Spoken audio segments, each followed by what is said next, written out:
लगा लीजिए।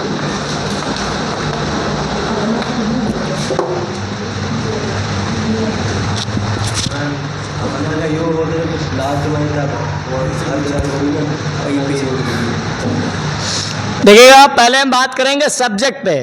तो सब्जेक्ट होते हैं दो। कितने होते हैं? दो। सब्जेक्ट का मतलब होता है कर्ता, जो काम करने वाला होता है उसे हम क्या कहते हैं? कर्ता। और वर्ब का मतलब होता है क्रिया। क्रिया होती है 5, first form, second form, third form, SS plus ING. Object का मतलब होता है कर्म। कर्म कितने होते हैं? दो, एक डायरेक्ट और एक इनडायरेक्ट। अब देखो वो कैसे है। पहला टेंस क्या है? मोहन अपना काम करता है। कौन करता है? अपना। पहले हम सेंटेंस से एक एग्जांपल बता देते हैं। मोहन अपना काम, बिल्कुल जीरो से पढ़ा रहे हैं हम आज। अब देखो, मोहन अपना काम करता है। कौन करता है? पहले लिखेंगे हम मोहन, और पहले मोहन से पूछेंगे क्या करता है? काम करता है। Do his work. अब मोहन एक वचन है, ईएस लगा दो। अपना का मीनिंग हिज, और काम का वर्क। आपका सेंटेंस बन गया है। जिसको नहीं समझ में आएगा पूछ लेगा, कोई दिक्कत नहीं है। और सेंटेंस बोलने बना लो पहले। ठीक, लिखिए अगला। रवि पाठ याद करता है। रवि पाठ याद करता है, अपना पाठ याद करता है।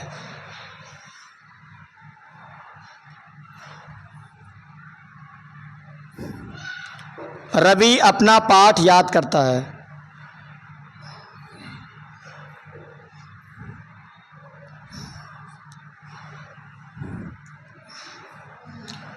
तुम घर जाते हो।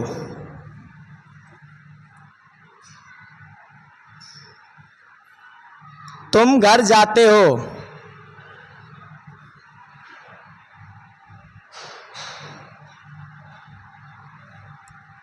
Next to write sentence on your copy. मैं अंग्रेजी बोलता हूं।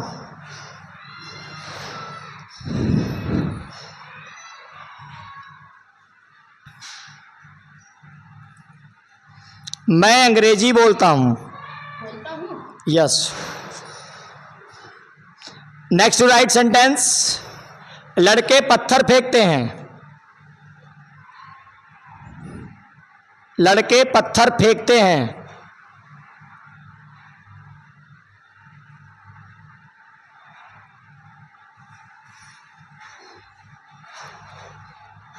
और लिखे सोमिया बात करती है।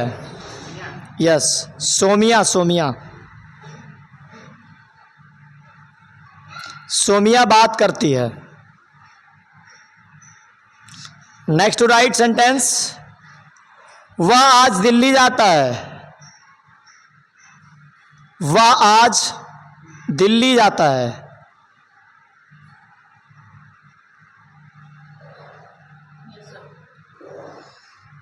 Next to write. मेरी बहन पत्र लिखती है।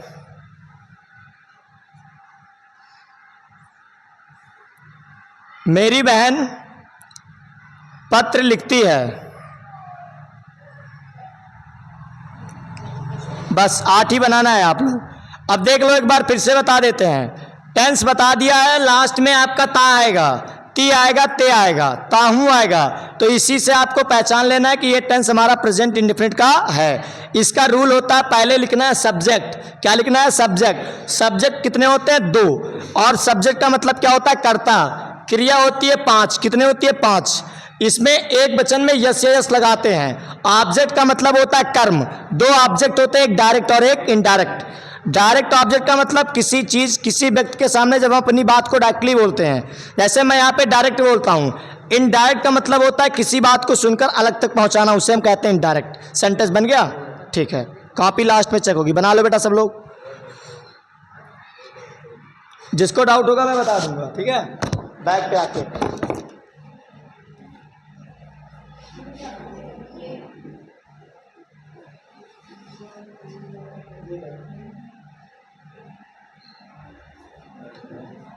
रवि अपना काम करता है। रवि अपना काम करता है। रवि लर्न्स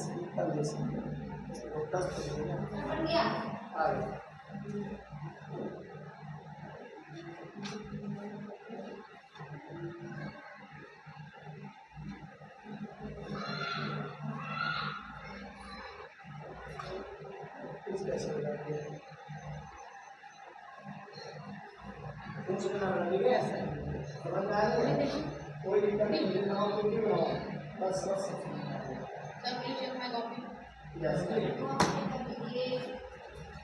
आवाज किसी को नहीं करना, लाइव चल रहा है।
चलिए अगला आ गया। इसके बाद में आपने पढ़ लिया प्रेजेंट टेंस है ना, ये है, इसमें कोई अब बहुत आसान टेंस है, ये नहीं वो चल रहा है, वो रिकॉर्ड क्लास कट ऑफ होगा, ठीक है।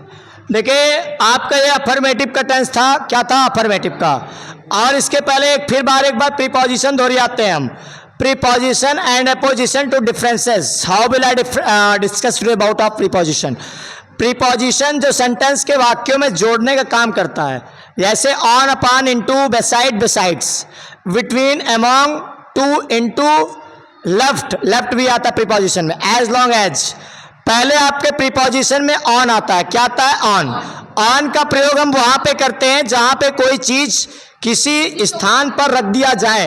एग्जाम्पल कहा गया, my book is on the table, मेरी कलम या मेरी किताब टेबल के ऊपर है। तो ऑन का मतलब होता है पर। क्या होता है? पर।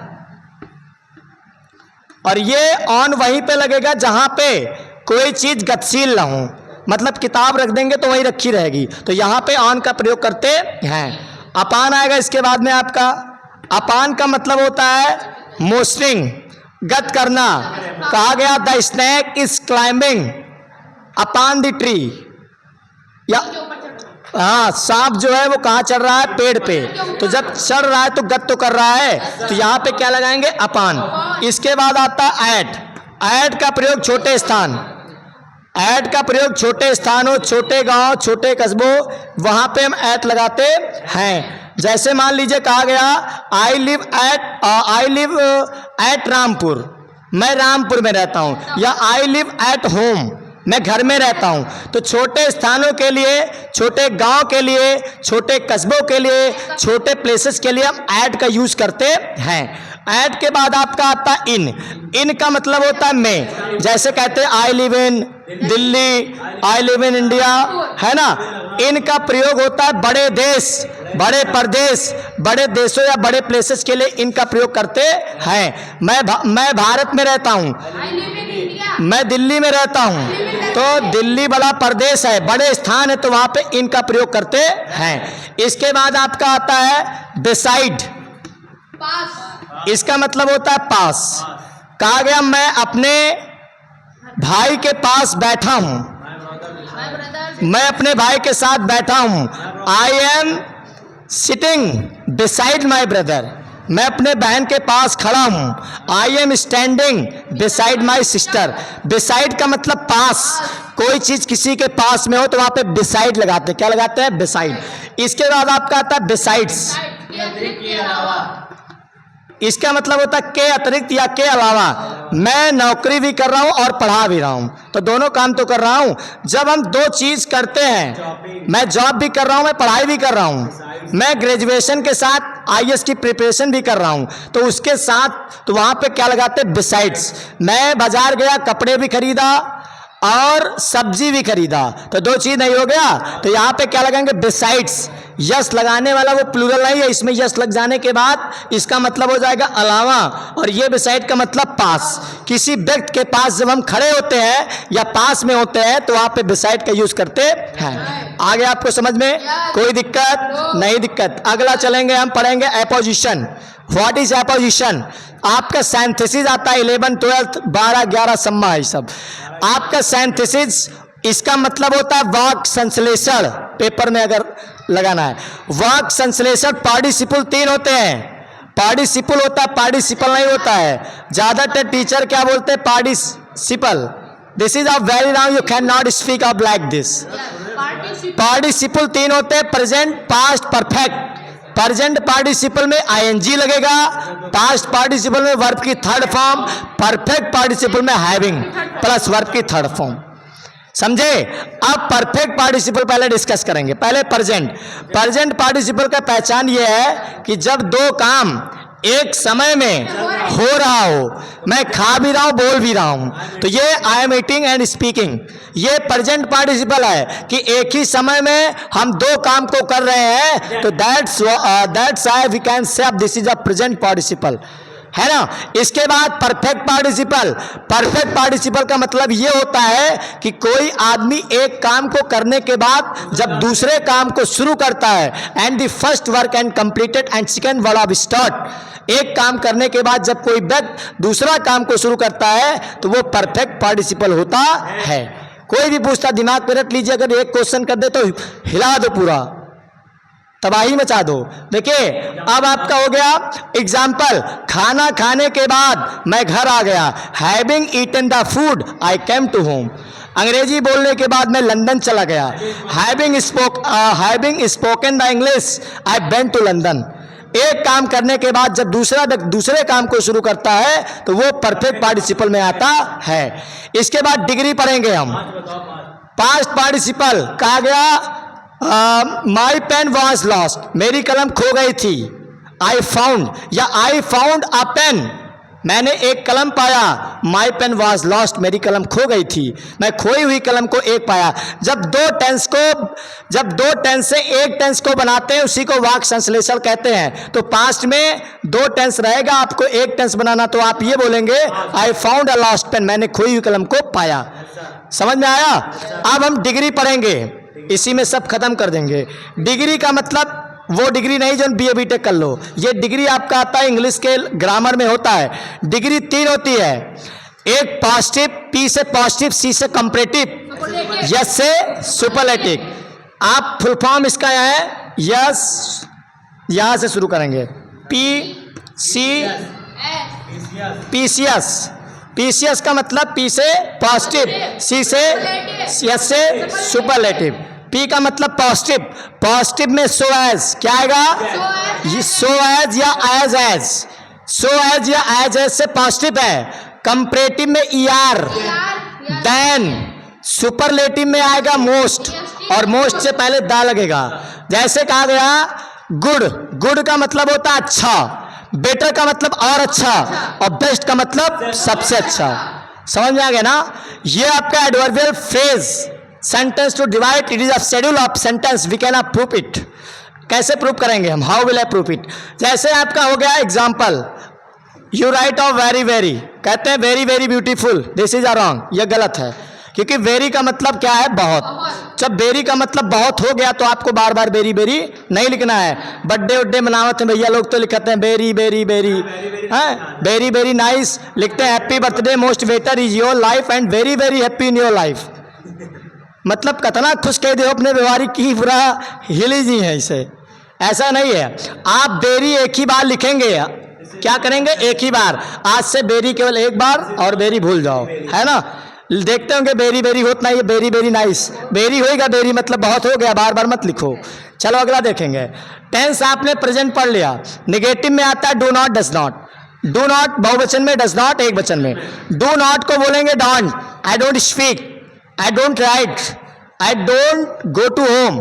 तो डू नॉट का मतलब जैसे मैं नहीं जाता हूं, आई डोंट गो, मैं नहीं बोलता हूं, मैं नहीं लिखता हूं, मैं नहीं बात करता हूं, मैं नहीं घूमता हूं, तो ये डोंट आ गया। डू नॉट ने कहना आई डोंट स्पीक इंग्लिश, इंग्लिश बोलने के लिए आपको ये जो दावा होता है, कुछ नहीं, बोले रहो, आई don't speak English and why not beating up for me, मैं नहीं बोलता हूं, क्यों आप मुझे बुला रहे हैं ना? तो ये डोंट बोलना है, और डज नॉट को डजंट बोलना है। सेंटेंस लिख लो होमवर्क के लिए। लिखिए मेरा भाई कपड़े नहीं बेचता है, मेरा भाई कपड़े नहीं बेचता है।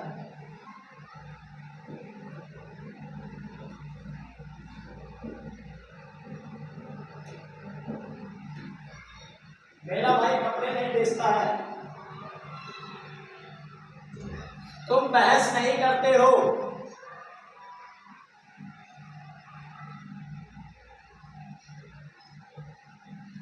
सीट का लग जाएगी। शाम वाली बैच, सुबह वाली बैच, सब इंग्लिश के सब एक करेंगे। लाइव क्लास चली, पूरा सीट लगवा देंगे पूरा। देखिए मेरे पिताजी अमेरिका नहीं जाते हैं, सीट बनी है। मेरे पिताजी अमेरिका नहीं जाते।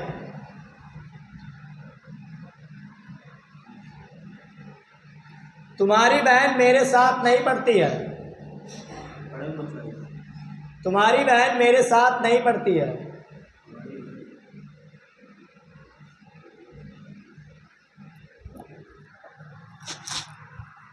किसान खेत नहीं जोतता है,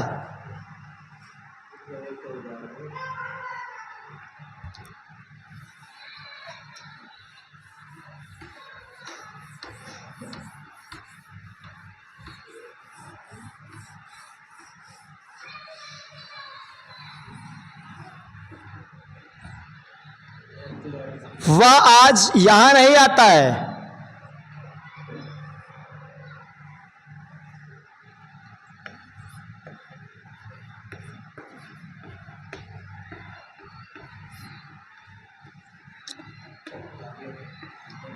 बच्चे शोर नहीं मचाते हैं।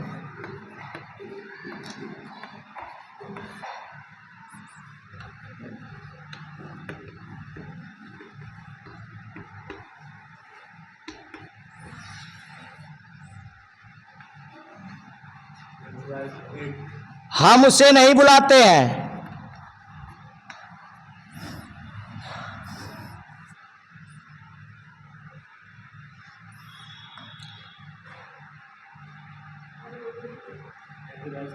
मेरा भाई सड़क पर नहीं दौड़ता है। आप लोग भी आउटसाइड से हैं क्या? अच्छी सब सब्जेक्ट है यहाँ पे, इंग्लिश मैथ सब कुछ चल रहा है, बायोलॉजी और सब कुछ हो गया। मेरा भाई सड़क पर नहीं दौड़ता है। तुम वहाँ नहीं जाते हो। तुम लोग का घर कितनी दूर है बेटा यहाँ से? अरे तब तो बगल है ना यार। तुम वहाँ नहीं जाते हो? तुम वहाँ नहीं जाते हो। 10 हो गया? नहीं सर, अभी नहीं। चलो अगला इसके बाद दूसरा देखिएगा। ये बता दिया मैंने आपका रूल दिखाते, सब्जेक्ट का मतलब करता, और मैंने बताया डू नॉट लगेगा बहुवचन में। बहुवचन का मतलब जो एक से ज्यादा होता है। डू नॉट लगेगा बहुवचन में, डज नॉट लगेगा एक वचन में। और do not, does not after the using, and don't and doesn't, then after we have to use of first form in sentence। मतलब do not does not use करने के बाद केवल हम यस का प्रयोग नहीं कर सकते हैं। अब कहा गया हम उसे नहीं बुलाते हैं, क्या टेंस है? हम उसे नहीं बुलाते हैं। अब बताओ कौन नहीं बुलाता है? हम की मीनिंग वी, और वी का मतलब बहुवचन है। We don't, we do not, बुलाता का क्या होता है? कॉल, और उसे का him. We don't call him, हम नहीं बोलते हैं। वी डोंट स्पीक, हम नहीं लिखते हैं। हम स्कूल नहीं जाते हैं, हम नहीं घूमते हैं, हम नहीं सीखते हैं, हम नहीं दौड़ते हैं, हम नहीं नाचते हैं, हम नहीं फोन चलाते हैं, हम नहीं पढ़ाते हैं। बस ये आपका डोंट हो गया। फिर आपका मॉडल्स बता देते हैं। मॉडल्स क्या होता है? What is a models and why we need to understand a model sentence. Models में क्या होता है? Can, could, should. कैन का मतलब सकता, मैं आपका इंतजार कर सकता हूँ, आई कैन वेट यू। तुम आ सकते हो, यू कैन कम। मैं बोल सकता हूँ, कैन स्पीक। मैं लिख सकता हूँ, मैं दौड़ सकता हूँ, मैं घूम सकता हूँ, बोल सकता हूँ, पढ़ सकता हूँ। Very good. कैन का मतलब सकता। जब किसी टेंस में सकता आ जाए तो वहां पे क्या लगाएंगे? Can. Which sentence in lost condition, and then after we have to use of subject and can and verb की first form and object and other object। can का मतलब सकता है तो है। ट्रेन आ सकती है, द ट्रेन कैन कम। मैं स्टेशन जा सकता हूँ, मैं लखनऊ जा सकता हूँ, मैं यात्रा कर सकता हूँ। क्लास हो गई तुम्हारी? क्यों? घर पे काम है सर, समझ लीजिए प्रॉब्लम, काम है घर पे। चलिए पहले, अब आप सबकी टाइमिंग कितना हो गया? 10:50।